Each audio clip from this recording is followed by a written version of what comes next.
नमस्कार मित्रांनो, स्वागत आहे तुमचं स्टार बायोग्राफी हब या आपल्या यूट्यूब चॅनलमध्ये। भाऊ कदम, भालचंद्र कदम हे मराठी मनोरंजन विश्वातील एक असे नाव आहे ज्यांनी आपल्या नैसर्गिक विनोदी शैलीने आणि साधेपणाने महाराष्ट्रातील घराघरात अढळ स्थान निर्माण केले आहे। त्यांच्या आयुष्याचा प्रवास आणि कारकीर्द खरोखरच प्रेरणादायी आहे। जन्म आणि कुटुंब। भाऊ कदम यांचा जन्म 12 जून 1970 रोजी मुंबईत झाला। त्यांचे बालपण वडाळ्याच्या बीपीटी क्वार्टर्समध्ये गेले। त्यांचे प्राथमिक शिक्षण मुंबईतच झाले। बालपणापासूनच त्यांना अभिनयाची आवड नव्हती, पण आजूबाजूच्या वातावरणातील विनोदी प्रसंगाचे ते निरीक्षण करायचे। भाऊंच्या वडिलांचे निधन लवकर झाले, ज्यामुळे कुटुंबाची जबाबदारी त्यांच्यावर आली। अभिनयात स्थिरावण्यापूर्वी त्यांनी उदरनिर्वाहासाठी अनेक छोटी-मोठी कामे केली आहेत। कुटुंब। भाऊंच्या पत्नीचे नाव ममता कदम आहे। त्यांना मृण्मयी आणि संचित अशी 2 मुले आहेत। भाऊ आपल्या कामात कितीही व्यस्त असले तरी ते कुटुंबाला वेळ देण्याला प्राधान्य देतात। डाऊन टू अर्थ स्वभाव। आजही भाऊ वडाळ्याच्या त्यांच्या जुन्या मित्रांना विसरलेले नाहीत।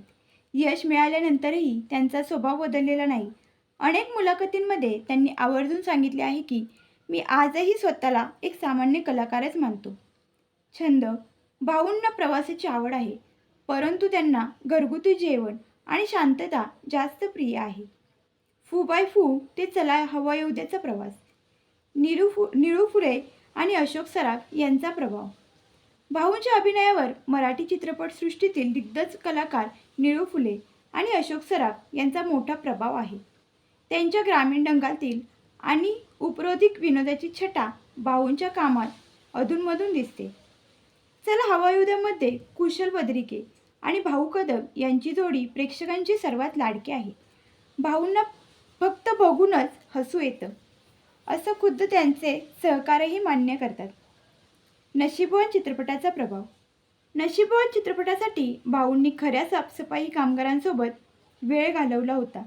कचरा उचलण्याचे तंत्र आणि त्यांची देहबोली आत्मसात करण्यासाठी त्यांनी घेतलेली मेहनत त्यांच्यातील गंभीर अभिनेत्याचा परिचय करून देते। विनोदात टायमिंग सर्वात महत्त्वाचे असते। भाऊंच्या बाबतीत ते एखादे शब्द न बोलता फक्त डोळ्यांच्या हालचालीतून किंवा विलंबनाने दिलेल्या प्रतिसादातून हशा पिकवतात। भाऊंचा प्रवास हा शून्यातून विश्व निर्माण करणे याचं उत्तम उदाहरण आहे।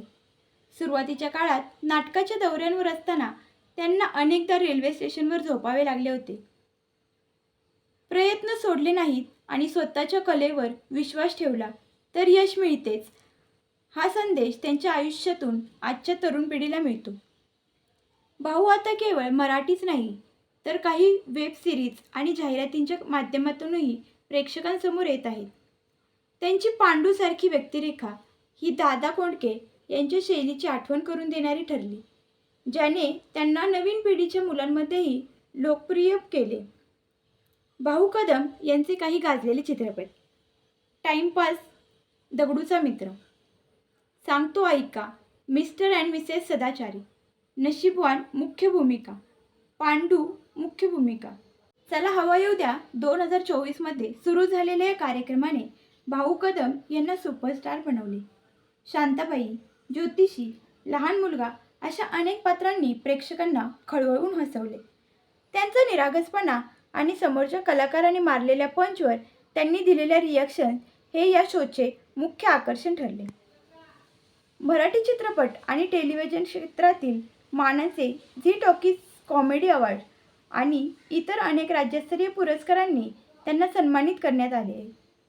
व्हिडिओ आवडला असेल तर व्हिडिओला लाईक करा, चॅनलला सबस्क्राईब करायला विसरू नका।